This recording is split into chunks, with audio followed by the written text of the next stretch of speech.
예, 반갑습니다. 김관입니다. 자, 지난주에는 제가 휴장 때문에 출연을 못했고요. 2주 만에 지금 출연하는데요. 어제 제가 이제 공개방송에서 설명드렸습니다만은 단기간에 우리 시장이 급등이 좀 들어와가지고 예상보다 좀 많이 올랐습니다. 예, 그래서 이번 주에, 그러니까 내일 모레 그 동시 만기일인데 그 만기일 이후에 뭔가 또 시장이 좀 변화가 생길 것 같고 우선 이제 이따 제가 체크해 드리겠습니다만은 지금 상당히 좀 감매수 구간에 들어왔다. 글로벌 증시. 우리뿐만이 아니고 미국도 그렇고 뭐 유럽도 마찬가지입니다. 그래서 전반적으로 감매수 구간에 들어왔기 때문에 만기 지나고 좀 시장이 좀 조정이 좀 들어오지 않겠나 싶습니다. 먼저 말씀드리고 그동안 제가 이제 이 시간에 근데 공개 방송에서 말씀드렸던 그 종목군들 제가 먼저 좀 AS 겸 말씀드리겠습니다. 오늘 그 방송 주제도 상반기 소외 종목군들의 반란이 시작된다. 요 2탄인데요. 지금 그 저 PBR 관련주가 좀 상당히 강세입니다. 제가 그 4월 달에도 아카데미 그 회원님들한테는 설명드렸습니다만은 네, 저 PBR 관련주가 지금 상당히 급하게 움직이고 정부가 이제 바뀌면서 물론 그 뭐 허니문 효과도 있습니다만은 워낙에 이제 저 PBR이었기 때문에 국내 증시가 예, 그래서 지금 상당히 가파르게 움직이는데 지금 못 움직인 종목이 있어요. 그 코스피 시가총액 1위부터 이제 50위까지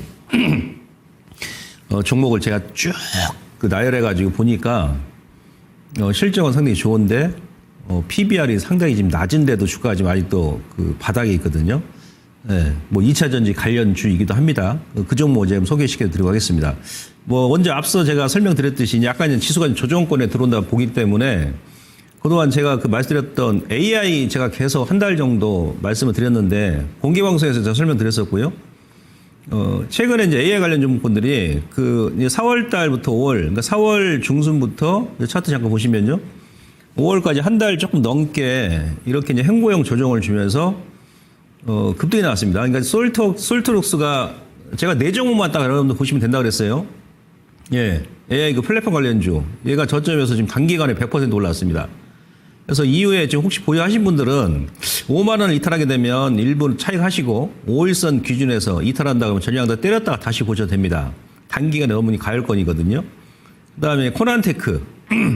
자, 코난테크도 이 친구도 지금 다이렉트로 전고점 돌파하면서 한 100% 올랐거든요. 이것도 동일한 전략이에요. 5일선을 기준으로 보시면 되고 그다음 한글과 컴퓨터는 제가 이건 농론해도 된다 그랬습니다. 계속 여기서 행보할 때. 예. 월봉 봐서는 한컴 같은 경우는 어찌 보면은 장기적으로 오게 되면 이제 내일리가 장기 상승 내일리가 이제 시작되는 종목일 수도 있어요. 한컴은 제가 여러분들께 그 영업이익도 계속 증가할 수밖에 없다고 그랬습니다. AI 그러니까 사무용 AI 관련해 가지고 국내 대장이고 한컴은 또 뭡니까? 그 상법 개정안 또 수혜주이기도 하다고 그랬죠. 무슨 얘기냐면 상법 개정하게 되면 이제 전자주총, 전자투표, 전자문서 같은 게 이제 많이 활성화되거든요. 예, 그랬을 때 이제 한컴이 가장 또 수혜주이기도 합니다. 지금 뭐 한컴 같은 경우는 실적 대비 현재 주가도 비싼 게 아닙니다. 영업이익이 올해 한 500억 넘게 나올 예정인데 보통 그 소프트웨어 관련 종목군들은 제조업하고 틀리죠. 예. 그러니까 소프트웨어 관련 기업들이 영업이익이 예를 들어서 한컴이 올해 한 500억이다 그러면 일반 제조업으로 따지면 한 1000억 이상 나오는 거거든요. 그래서 시가총액 대비해서 좀 비싼 건 아닌데 일단 단기적으로 이 기업도 많이 급등이 나와서 5일선 기준에 보시고 아래쪽으로 다시 한번 보시면 지금 따라가시면 안 돼요. 예, 그리고 이제 이스트 소프트 그 휴먼 AI 관련주 중에서 얘가 이제 대장인데 이스트 소프트는 이제 저점에서 요걸 한 20% 정도 지금 올라왔습니다. 이 기업은 뭐 눌림 주게 되면 직전 저점을 안 깨면 여러분들께서 뭐 다시 한번 저점에서 관점에서 보시면 될 것 같습니다. 그거하고 제가 그 이제 우크라이나 관련 오늘 좀 움직이는데 뭐 우크라이나 관련주는 이따 제가 또 설명을 드릴게요. 예, 뭐 다 아시죠 여러분들 뭐 두산 밖에부터 해가지고 그다음에 HD 현대 인프라코 여기서 막 찌글찌글하다가 요즘에는 패턴이 어떠냐면 여러분들께서 그 선침해를 안 하시면 이게 좀 힘듭니다. 갑자기 막 올리기 때문에. 예. 뭐 현대건설이 상당히 좀 강하게 움직였고 000720 현대건설이 그렇게 안 움직일 것처럼 했던 종목이 지금 이 기업 같은 경우는 이제 주봉으로 보시면은 주가가 한 4년 동안 빠진 것을 불과 2달 만에 다 그냥 한 번에 돌파시켜 버렸습니다. 여기서 이제 뭘 느끼냐면 이 종목뿐만이 아니고 이 시장에 큰 손이 들어와 있다는 얘기예요. 이 시장에. 예? 안 보이게. 현대건설을 여기서 저점 만들고 나서 25,000원, 24,000원에서 지금 뭐 74,000원까지 땡겨버렸으니까 그 중간에 21선을 거의 깬 적이 없어요. 그러니까 이 시장에 큰 손이 지금 들어와 있다. 다른 뭐 증권이나 은행도 마찬가지고. 건설이 움직이면 이제 인프라코, 이제 기계 장비 쪽이 움직입니다. 기계 장비 쪽.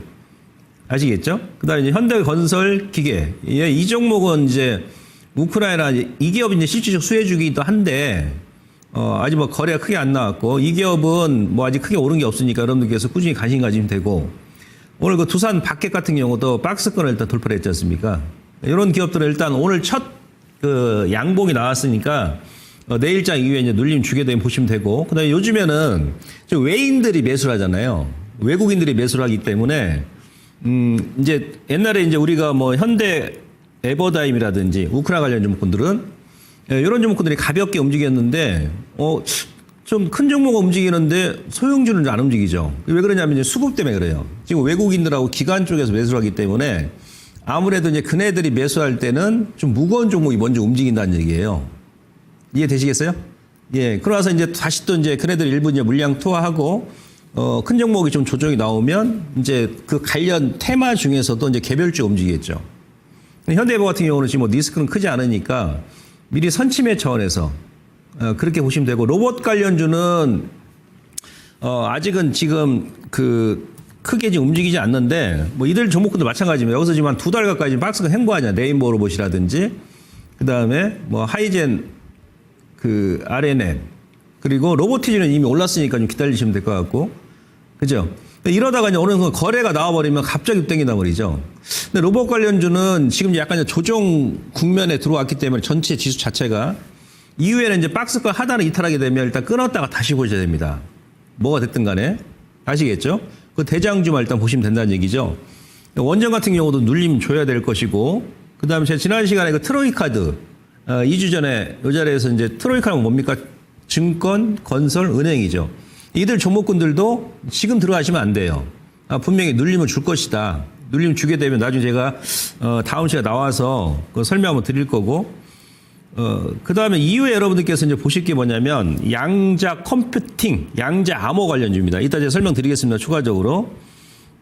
지금 양자 암호다 그러면 이제 개별주, 지금 미국 같은 경우는 양자 컴퓨팅 관련 종목군들, 뭐 아이온큐를 비롯해가지고 관련 종목군들이 상당히 좀 탄력적으로 좀 움직이거든요. 아마 고점을 좀 돌파하지 않겠나 싶은데, 원래 이제 큰 종목 중에서는 삼성 SDS가 대장이에요, 사실은. 예, 삼성 SDS. 삼성 SDS 같은 경우는 지금 이 기업 같은 경우도 이제 환율과 또 이제 반대로 움직입니다. 이게 무슨 얘기냐면, 자, SDS 같은 경우는 여기서 쭉 밀었지 않습니까? 이 당시에는 원달러 환율이 약세였죠. 작년 연말에 원달러 환율이 1,480원까지 갔지 않습니까? 환율이 최근에 이제 강세죠. 그러니까 환율하고 반대로 움직여요. 환율하고. 예, 그리고 이제, 양자 암호 관련해서는 아마 이 삼성 SDS가 아마 세계 글로벌 그 세 손가락 안에 들어가는 기회입니다. 그러니까 지금 일봉에서는 저점에서 조금 더 올라왔는데 한 20%, 월봉 보시면 삼성 SDS 같은 경우도 완전히 지금 이제 맥잼이죠. 리스크 없죠. 월봉의 중기 쌍바닥 패턴이다. 그죠? 네, 클라우드도 국내 선발이고, 그다음에 또 이 기업이 사실은 또 생성형 AI 국내 대장이죠, 사실은. 근데 전혀 지금 주가에 반영이 안 됐어요.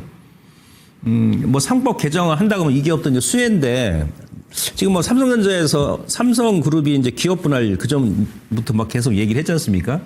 그래서 이제 그 전부터는 삼성 SDI 같은 경우는 기업 분할을 한다 그러면 삼성그룹이 모바일 쪽하고 빈메모리 반도체, 예, 그다음에 이제 그 스마트폰, 백색 가전, 그다음에 메모리 반도체 이렇게 이제 분할을 하는데, 삼성전자에 이제 뭐 흡수합병 된다라는 그런 얘기도 많이 있었죠. 그죠? 최근에 이제 삼성화재라든지 삼성생명이 상당히 좀 강세였어요. 예, 그러한 이유도 아마 있을 겁니다. 그러한 기대감도 있다는 얘기예요. 삼성생명, 예, 삼성화재, 뭐 이런 종목군들 박스권 지금 돌파를 중이지 않습니까? 그래서 SDS 일단 요거 양자 암호 관련해서 한번 보시고, 그다음 이제 개별주 중에서는 그 솔리드가 있죠. 050, 890. 예. 그러니까 무슨 얘기냐면 여러분들 그 이번에 그 AI 관련 종목군들 보시면 패턴이 어떻습니까? 패턴이? 예. 여기서 1차 제가 이제 뭐 요때부터 제가 말씀드렸습니다만 1차 상승 주고 나서 지루하게 지금 막 순환매로 움직이니까 여기서 한 달 넘게 이렇게 눌림을 줍니다. 요 과정에서 여러분들 푹 들어가시면 안 되고 거래가 안 나올 때는 분할로 접근해요. 선침해. 그러니까 지금 양자암호 관련 종목군들도 보시면 원래 그 작년 12월하고 1월 달에 강한 파동이 나왔었잖아요. 그죠? 어제는 이제 요 종목들만 보시면 될 것 같습니다. 아까 SDS는 이제 큰 종목이니까 고액 투자원들 보시면 되고 작년 연말과 이제 1월 달에 양자암호 관련 종목군들이 급등이 나왔었거든요. 그러면서 이제 기간적으로 지금 5개월이 넘게 박스권 횡보했죠. 박스권. 그러니까 어제 아턴이 올라오고 오늘 음모를 좀 누르는데 기간적으로 충분히 쉬었다는 얘기입니다. 네? 물론 이제 종목군들이 약간 돌아가면서 움직이 먼저 올라간 종목군도 있어요. 053300. 예, 한국정보인증 같은 경우도 여기서 이제 플랫폼 만들고 나서 어제 이제 급등이 나왔었고 얘는 지금 따라가시면 안 되고 모든 지금 종목 있죠. 아까 솔리드. 예, 솔리드 같은 경우는 또 이제 5G 관련주인데 또 양자암호 관련주기도 하죠. 그래서 이 기업은 5G 앞으로 이제 여러분들 6G 시대거든요. 그래서 이제 언론 보시면 지금 맥점이니까 이렇게 눌림 줄 때 여러분들께서 분할로 좀 며칠 모아가시면 되고 그리고 예, 한국 첨단. 이 기업도 연말과 1월 달에 급등이 나왔잖아요. 급등 나오고 나서 지금 5개월 동안 조정인데 지금 거래가 안 나오죠? 예, 물론 뭐 저점 깨면 일단 손절했다 다시 보셔야 됩니다. 그래서 거래가 일단 좀 나오는 시점. 요거하고 개별주는 네 종목 보시면 될 것 같습니다. 엑스게이트, KCI 125500.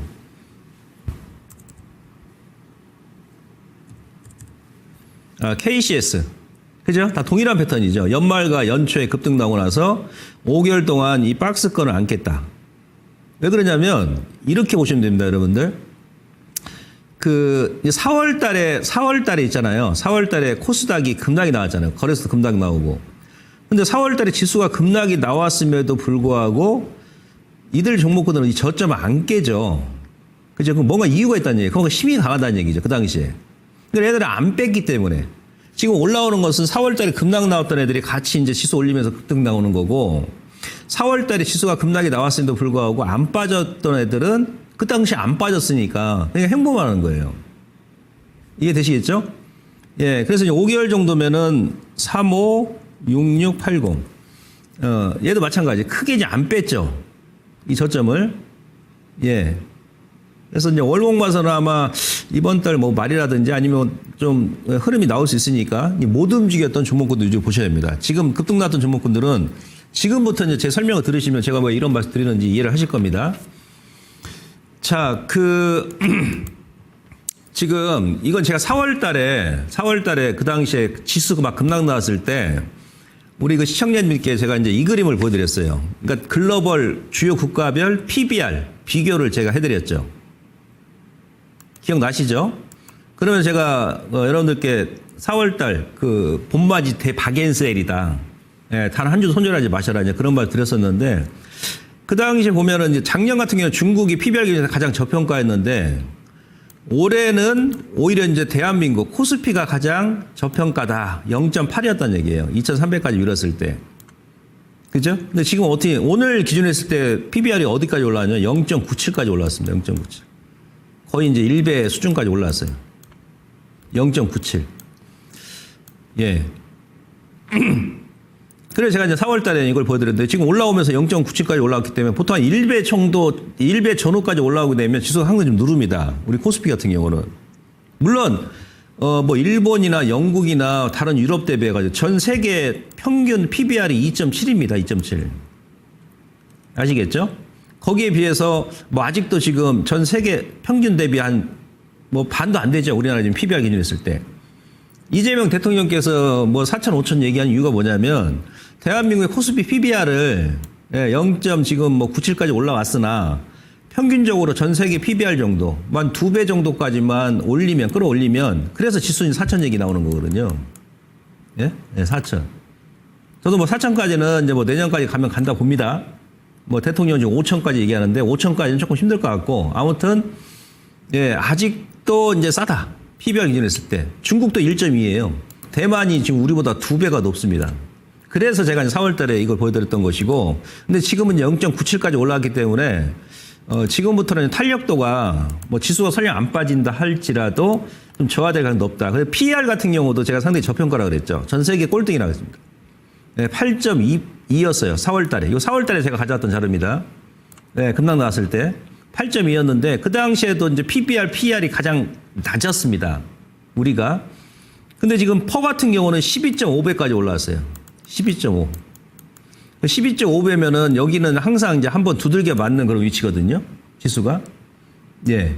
그래서 제가 이제 서두에 먼저 그동안 제가 선침에 말씀드렸던 뭐 AI 그 소프트웨어 관련 종목이라든지 이런 종목들도 미리 제가 AS 차원에서 말씀드린 겁니다. 지금 약간 이제 부담 가는 수준이다. 부담 가는 수준.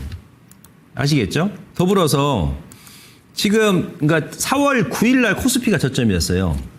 4월 9일 날. 그 당시 2,300까지 밀었었죠. 2,280까지. 그죠? 우리 시장 기준으로 봤을 때 4월 9일 날 여기가 예, 차트 잠깐 보여주시죠.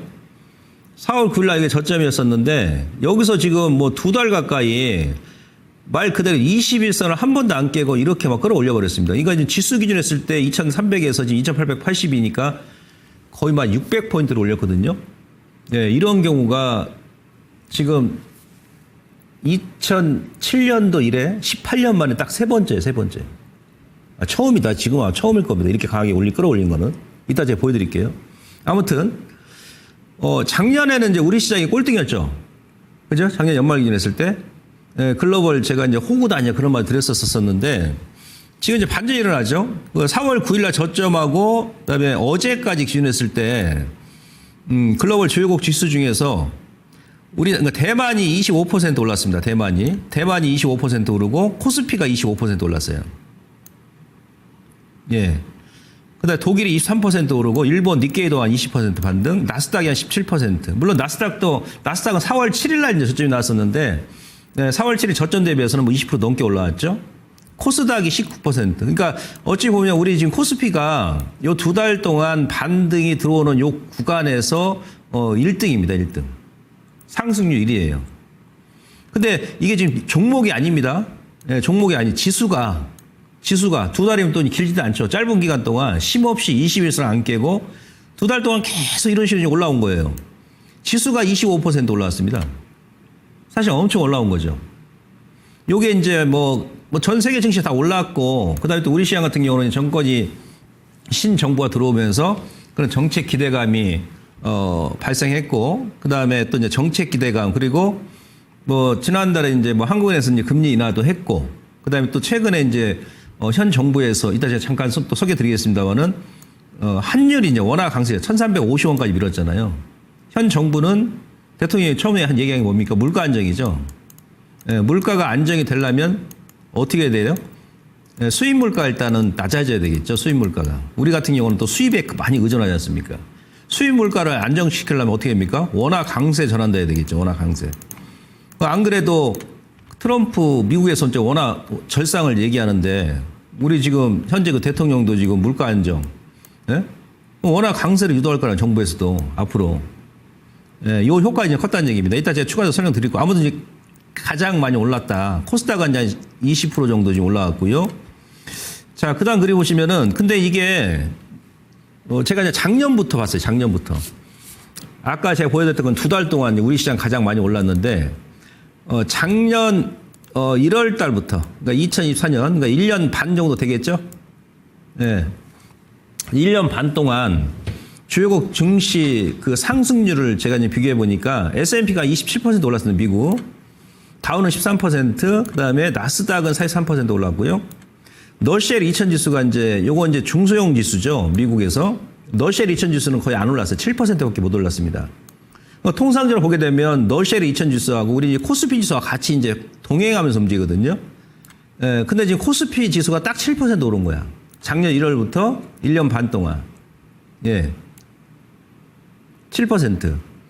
독일이 많이 올랐죠. 유럽이 44% 올랐고, 홍콩 같은 경우도 저점에 44% 올랐습니다. 중국도 한 15% 올랐고, 대만이 22%, 일본도 14%. 근데 여기서 딱 눈에 띄는 게 뭐가 있습니까? 바로 코스닥이라는 얘기죠. 코스닥은 마이너스 지금도 13%입니다.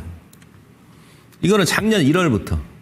그러니까 코스닥, 제가 작년에 그랬습니다만은 우리 그 코스피, 작년 연말까지는 코스피, 코스닥이 전 세계 꼴등이라고 했지 않습니까? 상승률이.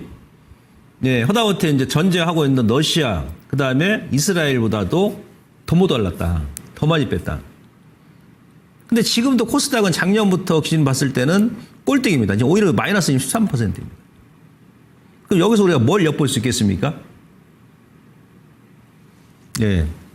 물론, 지난달부터 4월부터 그 2달 동안 코스닥도 많이 올라오긴 했습니다. 예. 근데 장기적으로 지금 중기로 봤을 때는 코스닥은 이제 이거 시작도 안 했다는 얘기죠. 그죠? 물론 이제 거래소도 먹을 게 많이 있습니다만은 제가 봐서는 이 데이터 기준으로 봤을 때는 코스닥이 상당히 먹을 게 더 많다. 아직도 마이너스 13%니까. 거래소는 언제 뭐 그래도 한 7% 이제 올라왔으니까. 그 첫 번째로 우리가 이제 읽을 수 있는 것이고 두 번째로 뭐가 되겠습니까? 두 번째는. 네, 코스닥이 왜 마이너스일까요? 바로 2차 전지 때문에 그런 거예요. 2차 전지. 2차 전지. 그러니까 예를 들어서 여러분들 요즘에 이제 그 시가총액 1위부터 뭐 거래소 같은 경우는 이제 조선이라든지 뭐 방산이라든지 이런 종목군들이 많이 지금 편입돼 있고, 그죠? 예, 여기 시가총액 지금 비중을 보시면 시총 요 편입 비중을 보시면요, 1위가 알테오젠, 알테오젠. 그다음에 3위가 HAB, 뭐 파마리서티, 뭐 그 같은 계열이죠. 페트론, 휴젤, 니가켄 바이오, ABL 바이오, 예? 그다음에 또 뭡니까? 삼천당제약, 코롱 티슈진, 젠백스, 셀트리온 제약. 그러니까 코스닥 1위부터 20위까지 시가총액 뭐 한 12개 이상이 12개 가까이가 다 제약바이오 쪽이에요. 의료정밀, 제약바이오 뭐 이런 쪽. 의료기기 뭐. 예. 알테오젠은 지금 10배 올랐죠, 저점에서. 알테오젠, ABL 바이오, 니가켄 바이오는 제가 재작년 7월달에 아카데미에서 추천했던 종목인데 결국은 이제 얘네들이 다 주도하죠. 근데 올 하반기부터 이제 내년에는 누가 주도한다? 제약바이오도 여기에 없는 종목이 있어요. 예? 예, 그 종목이 이제 주도합니다. 그러니까 제2의 알테오젠. 영원한 대장 없다고 그랬습니다, 제가. 제2의 니가켄 바이오, ABL 바이오. 예, 그 종목을 이제 여러분들께서 보셔야 되는데, 요거는 제가 이제 아카데미 때 설명드렸으니까, 완전히 바닥에 있는 거. 이게 바뀝니다. 근데 여기서 중요한 게 뭐냐면, 제바 쪽이 지금 다 상위에 지금 포진돼 있죠. 이쪽은 이제 무겁다는 얘기예요, 이쪽은. 재작년에는 2차 전지가 이렇게 막 포진돼 있었지 않습니까? 근데 중요한 것은 알테오젠이 지금까지 저점에서 뭐 20배 올랐고 얘네들이 계속 이렇게 올라간다 하더라도 그럼 전체 코스닥 지수가 올라가느냐? 안 올라간다는 얘기죠. 아직도 마이너스잖아요. 네? 그러니까 코스닥은 이재반이라고 했죠. 2차 전지. 그죠? 제약바이오, 반도체. 이 세 개 업종이 가장 시총이 크거든요. 근데 엔터 관련주 최근에 막 올라갑니다만은 전체 코스닥 지수가 크게 안 오르지 않습니까? 그 다음에 이제 시총이 큰 게 엔터 쪽이거든요. 예, 2차 전지가, 그 다음에 제약바이오, 반도체. 그러니까 코스닥 전체 지수가 움직이려면 그 제약바이오하고 반도체가 아주 세게 들어온다든가. 최근에 또 반도체는 또 안 움직이죠. 2차 전지 반도체는 안 움직여요. 찌글찌글합니다, 지금. 예, 제약바이오는 좀 움직이고 있고요. 근데 제약바이오 혼자 움직인다 전체 지수가 크게 안 오릅니다. 아니, 반도체도 혼자만 움직인다 전체 지수가 안 움직여요. 근데 2차 전지는 또 혼자 움직이면 전체 지수가 움직입니다. 왜? 이 중에서 그래도 이제 시총 에코프로하고 이제 에코프로 BM이 아직도 2위하고 사이에 지금 포진돼 있잖아요. 근데 얘네들은 그러니까 알테오젠은 저점에서 10배 올랐으니까 그렇다 치더라도 얘네들은 고점에서 지금 6분의 1 토막, 뭐 7분의 1 토막 났는데 그래도 아직 2위하고 사이에 지금 들어가 있죠. 그냥 거꾸로 얘기하면 무슨 얘기입니까?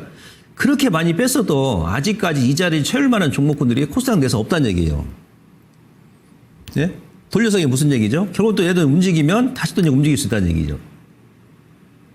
그러니까 무슨 얘기냐면 저는 개인적으로 지금 뭐 이번 장에서는 철저하게 소외가 됐는데 2차전지 쪽도 예. 근데 결국은 이들 섹터, 그러니까 2차전지 반도체가 또 세게 들어와야 또 전체 지수가 움직인다는 얘기입니다. 아마 이것도 뭐 정부에서도 알겠죠. 예. 그래서 요거 보시는데, 근데 전체적으로 뭐 2차전지 비단 2차전지뿐만이 아니고 우리 코스닥이 이제 좀 조정이 어디까지 들어올지 모르겠어요. 제가 다음 주까지 봐야 되겠습니다만은 그 이후에 또 이제 하반기에 아마 코스닥도 날아가지 않겠느냐라는 관점에서 이건 제가 이제 그냥 4월 달에 지수 급락 나올 때 박근혜 대통령 때 탄핵 당했을 때 그 당시하고 지수 흐름과 어떻게 움직였는지 제가 비교를 한번 해드린 적도 있습니다. 그 당시에. 예. 그래서 저는 올 가을에, 여름 지나고 나서 보통 이제 6월 중순, 7월 달, 8월 달, 이때는 또 이제 펀드 매니저 휴가철이거든요. 외국인들. 보통 좀 찌글찌글 하죠. 미리 좀 땡겨놓는다 그러면. 예. 한번 눌러주고, 이제 움직일 때는 이제 코스닥이 아주 세게 움직일 가능성이 상당히 높다. 이런 부분은 우리가 요 그림을, 이 데이터를 통해서 이제 볼 수 있습니다. 아무튼, 아직도 코스피하고 코스닥은 전 세계 작년 1월부터 지금 1년 6개월 동안 상승률을 보니까 꼴등이더라. 아직도 꼴등이더라. 예, 이건 이제 중기적인 시각에서 그렇게 생각하시면 됩니다. 그만큼 이제 기회가 더 무궁무진하다는 얘기예요. 하반기에. 이번 상반기에 수익이 안 나신 분들도 아직도, 여러분들께서 이제 끈을 놓지 마시고, 하시면 됩니다. 주식은 어차피 한 방이거든요. 아시겠죠? 자, 그 다음에 제가 이제 약간 좀 가열 국면에 진입했다는 얘기 무슨 얘기냐면, 자, 코스피 기준했을 때, 예? 코스피 기준했을 때, 그러니까, 2주 연속 4% 이상 상승한 경우, 이게 언제였냐면, 이번에, 그러니까 지금이죠. 지난주하고 지지난주, 2주 연속 코스피가요, 전전주에 4.2% 오르고, 지난주에 4% 올랐거든요. 2주 동안 8% 올랐어요. 이거 지금 엄청 땡긴 겁니다. 2주 이상, 그러니까 2주 연속 4% 이상 오른 경우가 언제였냐면 2007년도 7월 달하고 8월 달입니다. 이때가 7월 달이었어요, 7월 달. 이때는 더 올랐었죠. 예? 요 주간에 한 7% 오르고 그 다음 주에 한 5% 올랐거든요. 그러고서 여기서 푹 밀어버렸어요. 푹 밀었습니다. 예, 그러면서 다시 한번 되돌림 반등 여기서 주는데 요 주에 또 2주 연속 4% 이상 올랐어요. 그러면서 조금 더 오르고 나서 이제 여기서 2007년도 대고점이 나온 겁니다. 그러면서 이제 구미가 터진 거거든요. 여기서. 지금 이제 2주 연속, 그러니까 세 번이에요. 세 번째입니다. 몇 년 만에? 18년 만에. 2007년도 이래, 2025년 18년 만에 지금 2주 이상 4% 2주 이상 오른 게 지금 세 번째입니다. 이건 돌려서 얘기하면 무슨 얘기죠? 그만큼 강했었고, 예, 그만큼 또 강했기 때문에 뭔가 이제 매물 소화가 좀 필요할 수 있다는 얘기죠. 그죠? 물론 더 갈 수도 있겠죠. 예, 그러나 아까 이제 밸류에이션 제가 PBR, PER 미리 이제 설명드렸던 것이고 기술적으로 이제 이러한 경우가 있었기 때문에 이러한 부분을 제가 참조해가지고 여러분들께 말씀드리는 겁니다. 참고하시고요. 자, 그다음에 우리 시장이 가장 강했던 요인이 뭡니까? 제가 서두에도 말씀드렸습니다만은 작년에 제가 여러분들께 연말에 어떤 말 드렸었냐면 그 당시 원달러는 1,486원까지 갔었죠. 정확히 대통령 개엄하고 나서. 예. 근데 제가 그 당시에 30원 정도는 계엄 효과 때문에 기계적으로 끌어올린 것이다. 그러니까 1,450원을 돌파하면 안 되는데 계엄 때문에 1,486원까지 갔었다는 얘기예요. 예, 그러면서 제가 그때 어떤 표현을 했었냐면 작년까지는 이제 원화 약세, 달러 강세였으니까 그죠? 예, 대기업 회장님 지갑 줍는 것보다도 미군 군인 지갑 줍는 게 훨씬 더 유리하다 그랬죠. 근데 올해 가면 이게 바뀐다 그랬어요. 달러 약세, 원화 강세. 그죠? 예, 그런 예상대로 이제 그렇게 흐름이 나오는데, 자, 지난달과 이번 달에 제가 지난주에 이제 공개방송에 설명드렸습니다만은, 우리 시장이 유독 강했던 이유 중에 또 첫 번째 원인이 뭡니까? 예. 그 원화 하락 폭이, 그러니까 원화 절상 폭이 우리나라 수출 경쟁 국가인 중국의 위안화, 그다음 일본의 엔화보다도 상당히 가팔랐어요. 예? 달러 인덱스보다 가팔랐고.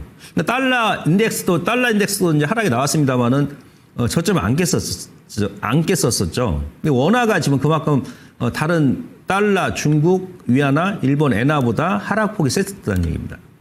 이게 이제 정권 바뀌고 나서 더 하락폭이 더 셌죠. 1,350원까지 왔었으니까. 왜 그래요? 예, 대통령이 그러니까 내수.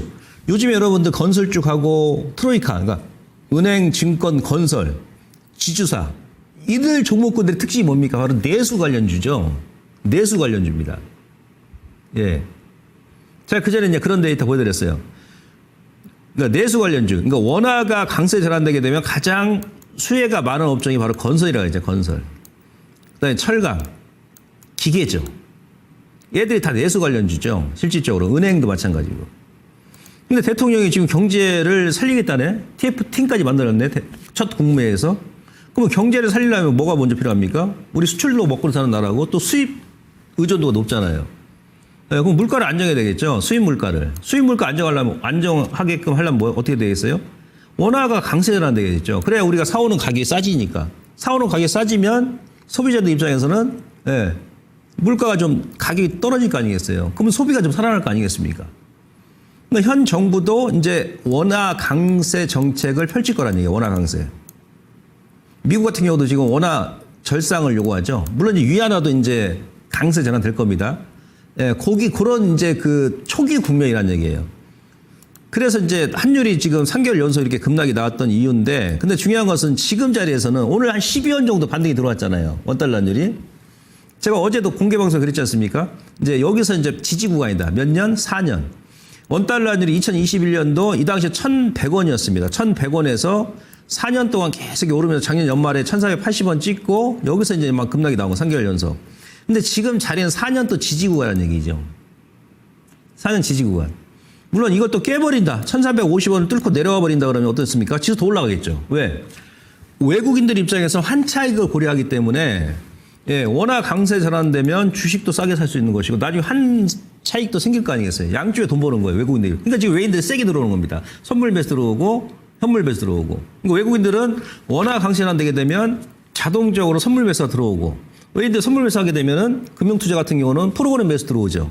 그러면 지수 끌어올리는 거예요. 근데 지금 어제 오늘은 외인들이 주춤하죠. 왜? 환율이 지금 예, 지지 구간이나요. 4년 지지 구간. 이거 이제 한 번에 안 깰 겁니다. 아마 좀 반등이 들어올 거예요. 근데 오른쪽 보니까 코스피는 어떻게 움직이죠? 동일하게 움직이죠. 코스피가 작년에 여기서 고점이었었고 지금 딱 요 라인까지 오늘 갖다 붙인 겁니다. 여기가 중간 추세 저항이거든요. 월봉에서 장기.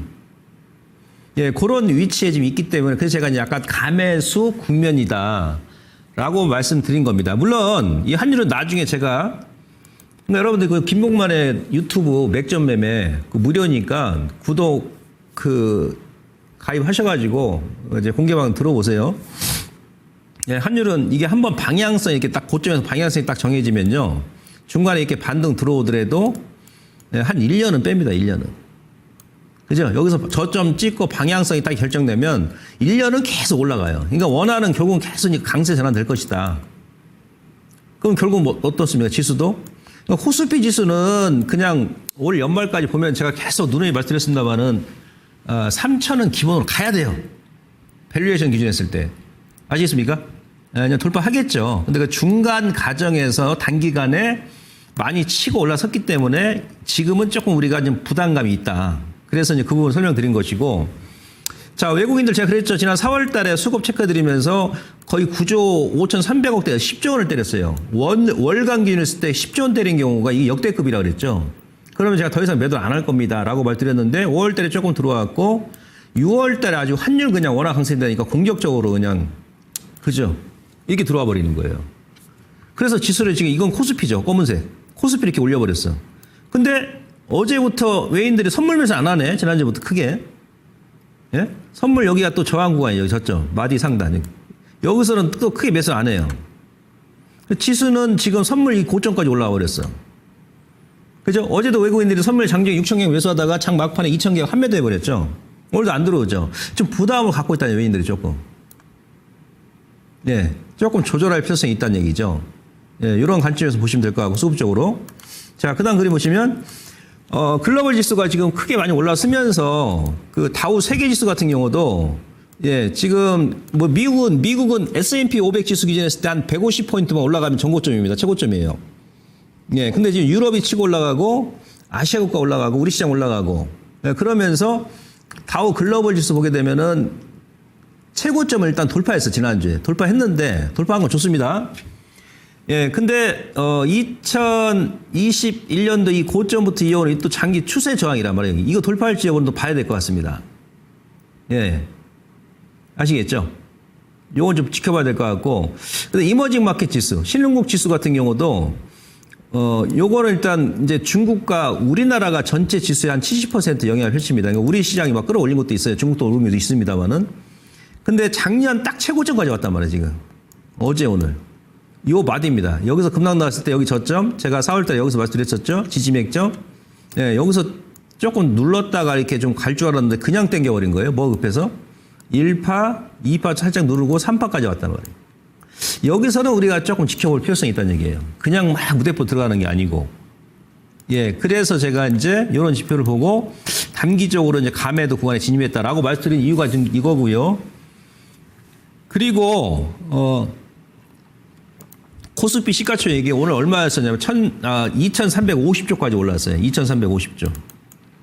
이때가 2,380조, 2,370조가 됩니다. 작년 고점이.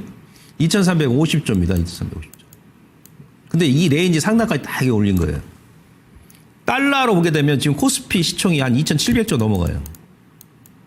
2,700조. 지금 약간은 좀, 예, 약간 좀 가하다, 이게. 하반기로 보면 돌파하는데, 예, 지금 단기간에 그냥 여기서 지지맥점 주고, 지금은 제가 4월달에 지지맥점이라고 했잖아요. 4월달은. 4월 9일날 막 급락 나올 때. 근데 지금 완전히 바뀌어버렸죠. 바뀌어버렸어요. 이때는 제가 뭐라고 그랬습니까? 예? 예, 살 빠진 늑대라고 그랬죠. 그죠? 예, 지금 살찐 돼지가 돼버렸어요. 완전히 지금 바뀌어버렸어, 2달 만에. 코스닥도 마찬가지예요. 코스닥은 지금 시총이 400조 조금 안 돼요, 400조. 400조 조금 안 되는데, 내일까지 오르면 400조 돌파하면서, 예, 요 2년 장기 저항선에 지금 들어오고 시가총액 기준 했을 때. 여기서는 돌파하는지 여부를 좀 지켜봐야 되는 것이, 예, 예의다. 그렇게 보시면 될 것 같고, 그 다음에 제가 이제 한 가지 또 이제 수급적인 요인에서 신용인데 신용이 저점에서 지금 2조 5천억이 증가했습니다. 2조 5천억이. 중간에 뭐 눌림도 안 주고, 그래서 지금 박스권 상단, 그러니까 직전 고점이 쌍봉의 상단을 살짝 돌파했어요. 물론 작년 그 6월달 신용 20조 대비해서는 아직 뭐 크지는 않습니다만은 단기간에 지금 2조 5천억이 증가했고, 이거 근데 스탁로는 또 포함이 안 된 거예요. 스탁로까지 따진다 그러면 한 3조 넘게 증가했을 겁니다. 조금 털고 가는 것도 괜찮다는 얘기죠. 그래서 여러분들 신용 쓰지 마시고, 스탁로 쓰지 마시고, 아시겠어요? 근데 고객예탁금도 60조 원까지 딱 찍었는데 작년 고점. 그러니까 1년 만에 60조 원을 살짝 돌파를 한 거예요. 엊그저께, 지난주에. 근데 60조 가니까 또 꺾여버리죠. 추세력이 저항이면서. 예, 예탁금 또 이제 줄게 되면 신용은 들고 예탁금 준다 그러면 조금 눌림목 조정이 나올 수 있다는 얘기입니다. 이런 관점에서 설명드린 거고요. 예. 그래서 정리를 해드리자면 좀 이제 많이 올랐던 종목군들 일부 좀 차익을 좀 병행하면서, 예, 눌림을 좀 보자. 중장기 물량은 뭐 그대로 이제 가져가시면 되는데 좀 눌림 준다 하더라도, 네, 단기적인 물량은 여러분들께 좀 조절하실 필요성이 있다. 이렇게 말씀드리고, 자, 오늘 제가 이제 그 관심 종목도 말씀드립니다. PBR 관련 종목군들이 상당히 강한데 일단 좀 연기가 됐죠, 국회에서. 예. 오늘 그러면서 이제 관련 종목군들이 조금 장 막판에 지금 밀렸는데, 제가 지금 요건 뭐냐면 어제 기준 했을 때요. 삼성전자도 이제 최근에 좀 올랐기 때문에 원래 이제 1배 미만이었어요. 지금 어제 기준 1.02배까지 올라왔어요. 삼성전자가. 얘가 시총 1위죠. KB금융 4위인데 금융주도 지금 0.71까지 올라왔습니다. 7.15. 배당 같은 경우는 현대차가 가장 많이 줍니다. 현대차 6.3% 주고 현재 시가총액 40조. KB금융이 제꼈죠. 제가 여러분들 그 하나 에어로스페이스라든가 같은 경우 지난 전전주 2주 전에 설명드렸어요. 조선업종 같은 경우도 상당히 지금은 이제 약간 좀 그 PBR 기준, PR 기준에서 좀 고평가이다. 현대차가 0.47밖에 안 돼요. 네? 포도 지금 4.19배. 현대차는 이제 현대기아 같은 경우는 이제 좀 매수해도 될 것 같습니다. 왜냐하면 이제 7월 9일날, 10일날 어찌했든 간에 그 당시가 이제 그때가 유예 기간 아니겠어요? 관세 협상. 네, 그 전에 만약 타결이 된다 그러면 이제 분위기가 바뀌겠죠. 그동안 이제 관세 때문에, 미국 관세 때문에 못 올라왔던 건 뭡니까? 바로 반도체, 자동차, 철강, 2차 전지죠. 근데 간세와 영향이 없는 종목군들, 무기 관련주, 그죠? 그다음에 방산, 조선, 엔터. 얘들 상반기 주도였지 않습니까? 근데 만약에 간세가 타결돼 버리면 이제 분위기 바뀌겠죠. 그죠? 그 기간이 이제 한 달밖에 안 남았단 말이에요. 결론은 제가 이제 아직 모르겠습니다만은. 예, 현대차는 상당히 낮고, 현대중공업은 지금 PBR이 뭐 지금 뭐 6배까지 올랐어요. 제가 설명드렸죠. 투사에너비도 제가, 이제는 이거 들어가시면 안 돼요. 투사에너비도. 눌림목도 보셔요. 70배입니다, 지금. 물산도 좀 올라와가지고 0.94, 1배 미만이 아직은. 야, 이게 쭉 나오는데, 제가 이제 52까지 쭉 봤는데, 오늘 제가 이제 말씀 종목은 제가 2주 전에 설명드렸습니다. 이제 포스코홀딩스예요. 그러니까 2차 전지가 이제 오히려 포스코홀딩스, LG화학 그리고 삼성 SDI. 삼성 SDI 같은 경우는 내일 모레, 그러니까 이번 주 금요일 날 이제 신규 상장을 하지 않습니까? 유상했던 물량. 그래서 제가 좀 찌글찌글한데 아마 그 물량 소화하고 나서 좀 좀 가볍게 움직일 거라 좀 생각되고. 요 세 종목이 지금은 건설 은행주보다도 예? PBR이 더 낮아요, 지금. 삼성생명도 지금 0.73. 그 다음에 HM에 해운주가 원래는 PBR이 가장 저퍼주였죠. 저 PBR 관련주고. 근데 HM 같은 경우도 지금 0.68, 12.7입니다. 포스코홀딩스가 지금요, 시총 1위부터 50위까지, 그 다음에 업종 대표주, 밸류주 제가 비교를 해봤는데, PBR 가장 지금 낮다. 0.3. 주식입니까, 이게? 예? 주식이에요? 예. 0.37이 0.37. 이 0.37이면은 막말로 제가 계속 막 비교해드렸죠. 예, 조선주가 막 수년 동안 적자, 막 조단위 적자 몇 년 동안 기록할 때, 예? 그때도 이 정도까지 낮진 않았습니다. 배당은 또 제일 많이 주죠, 배당은. 현대차 다음으로. 시총이 20조밖에 안 돼, 지금. 허다못해 한국전력도 원래 PBR이 가장 낮잖아요, 보통. 근데 한국전력도 지금 PBR이 0.47이야. 예? 포스코보다 한국전력이 지금 PBR이 더 높아요. SK도 지금 PBR이 0.5고, 미래에셋 증권도 이제 지금 PBR이 요즘 올라가지고 1.05까지 올라, 미래에셋 증권도. 이거는 지금 말이 안 됩니다, 이 포스코홀딩스. 말이 안 돼요. 예? 지금은 이제 2차 전지, LG화학도 지금 0.4에 PBR이. 이거 성장주입니까, 지금? 번개탄 많은 기업도 이게 너무 심하다는 얘기예요, 이거. 예. 원래요, 환율이, 제가 이제 왜 이 설명을 드리냐면, 원달러 환율, 아까 설명드린 원달러 환율, 제가 다 아주, 그 전에 제가 몇 번 그림 보여드린 적이 있어요. 원달러 환율이 강세 전환되게 되면 가장 먼저 수혜를 보는 업종이 뭐냐면, 내수 유지죠. 건설 쪽이 가장 수혜를 먼저 봅니다. 최근에 건설 쪽이 그냥 가는 게 아니에요. 예? 건설주가 가장 수혜를 먼저 보고, 두 번째가 철강이에요, 철강. 네? 철강이 두 번째 수혜를 많이 봐요. 그 다음에 뭡니까? 기계. 네? 이렇게 가거든요. 근데 철강은 이번에 전혀 지금 워낙 강세 영향을, 물론 현대제철 같은 경우는 좀 올라왔어요. 네? 동국제강도 좀 올라오긴 했는데, 근데 이 포스코홀딩스가 얘는 이제 2차 전지하고 좀 묶여서는 그런 것도 있습니다만은, 그래도 너무 심하다니. 지금 2차 전지 사업 하기 전보다 주가 더 밀었으니까, 더 빠졌으니까. 뭐 적절한 기업입니까? 그게 아니잖아요. 예. 예를 들어서, 이거 지금, 뭡니까? 이번에 미국에서 철강 가격 관세를 지금 50% 더 인상한다니까, 그것 때문에 지금 그런데, 이건 제가 차트는 시간이 없으니까 설명 나중에 드릴게요. 자, 지금 근데 최근에 이제 어떤 얘기가 나왔냐면, 골드만삭스에서 중국 철강 수출이 정점을 찍었다. 중국의 철강 수출이 정점을 찍었다, 작년에. 예, 그러면서 이제 올해 한 3% 정도 감소하고, 내년에는 중국의 철강 수출 감소폭이 3분의 1에 달할 것이다. 중국의 철강 수출이 정점을 찍었다는 얘기 무슨 얘기예요? 예. 이제는 이제 중국 철강 수출도 줄어들 것이고, 줄어들게 되면 생산량도 줄이겠죠. 감축하겠죠, 생산량. 중국 철강이 정점을 찍었다는 얘기는 이것 때문에 지금 포스코홀딩스라든지 뭐 현대제철이라든지 국내 철강사들이 그냥 중국 반덤핑 때문에 덤핑으로 물건을 막 내놔가지고 가인 공급해가지고 그래가지고 지금 국내 철강 관련 기업들도 작년부터 2년 동안 죽을 쓰고 있잖아요. 예를 들어서 이제 우리 조선이다 그러면 후판이 전체 배에 한 25% 들어가도 철강이 한 25% 들어갑니다. 예, 근데 이제 톤당 중국 철강은 70만 원인데 우리는 90만 원이었잖아요. 그죠? 근데 지금 조선주 날아가는 철강주 못 가는 거예요. 예.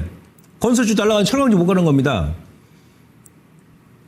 원래 3월 달에 전인대에서, 중국 전인대에서 철강을 이제 생산량 감축한다고 이미 얘기를 했어요. 그래서 하반기 가게 되면 매월 이제 400만 톤씩 감소하고 올해 뭐 많게는 한 5천만 톤 생산을 감축을 한다 그러죠. 중국에서.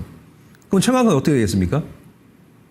그리고 이제 전 세계적으로 지금 중국 철강이 우리나라뿐만이 아니고 워낙에 얘네들이 가격 파괴를 공급 가잉을 해가지고 전 세계 그 철강 가격을 아주 그냥 생태계로 무너뜨려 버리니까 반 덤핑 관세를 계속 막 나라마다 지금 매기잖아요.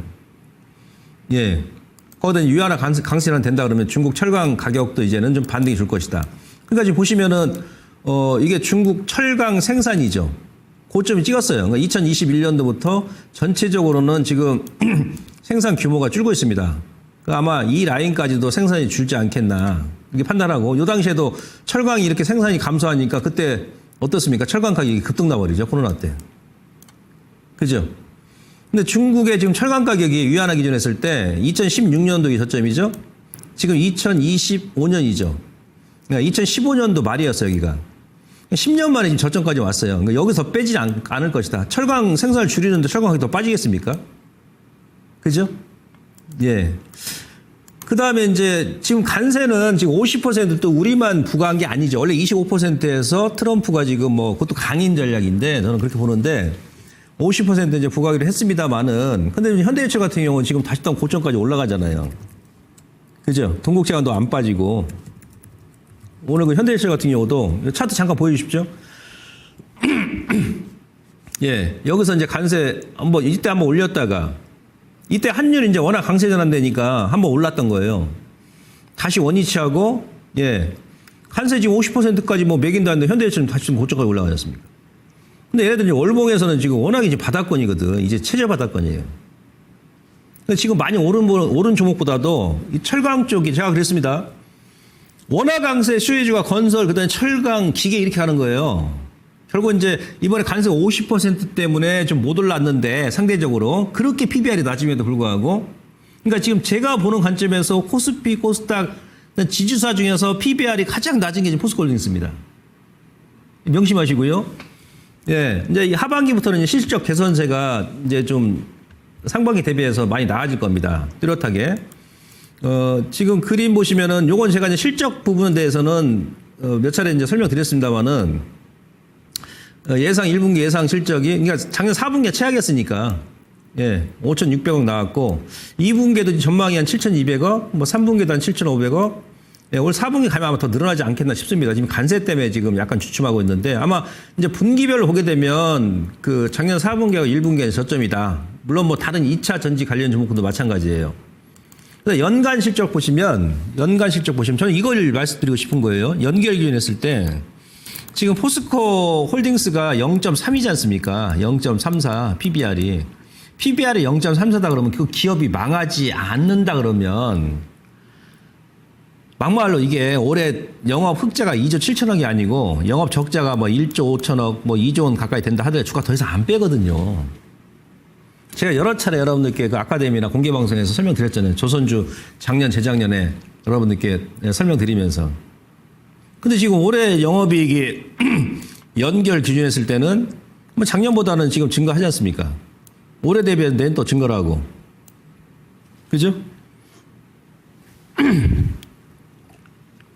주가는 지금 뭐 사상 최저치고. 여기서 어떻게 더 빼냐 이거지. 거기다 지금 2차전지 관련 종목군들도 마찬가지고. 2차전지 사업하기 전보다 더 빼버렸어요, 지금.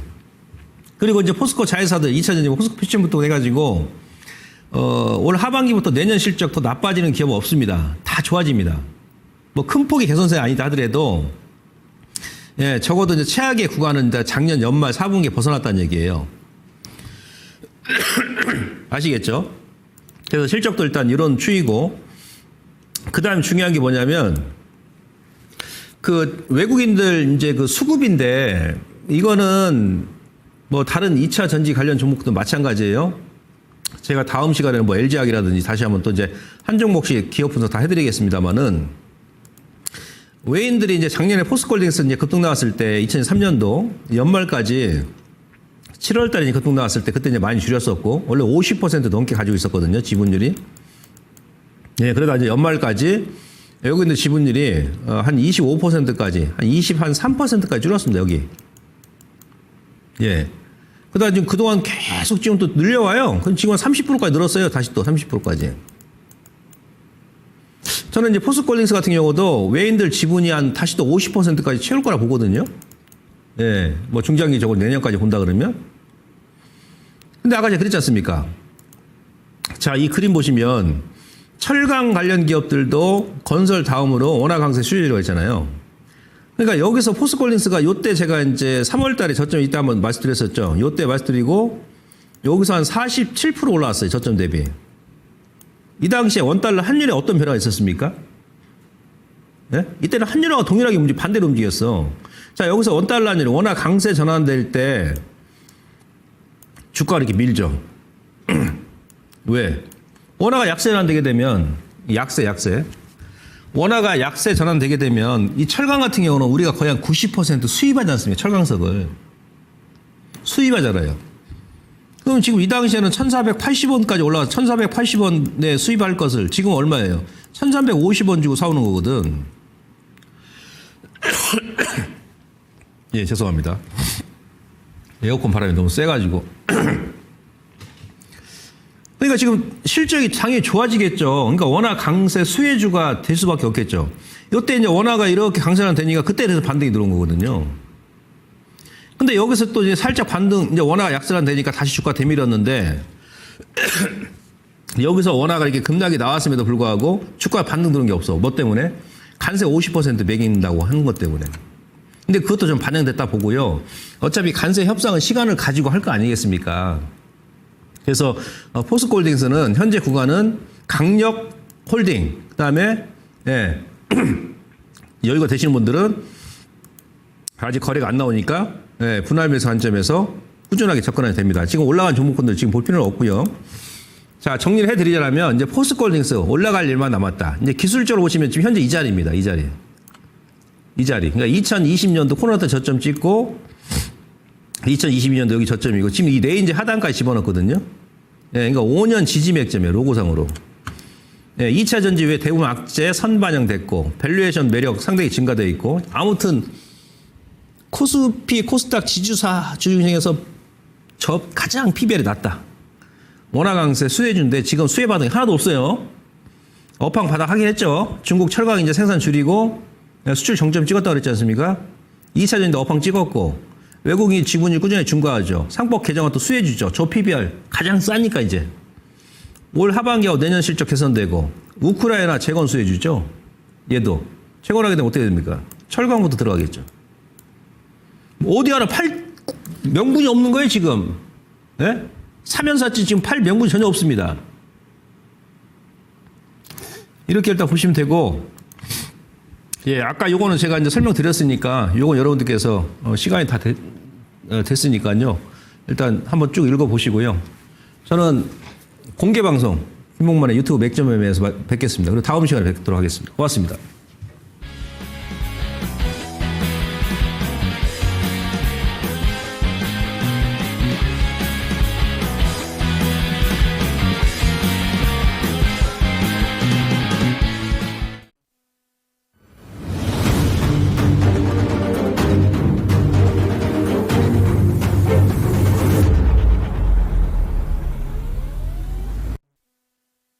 본 방송은 투자 판단을 위한 조언일 뿐 투자 판단과 결과에 대한 책임은 투자자 본인에게 있음을 알려드립니다.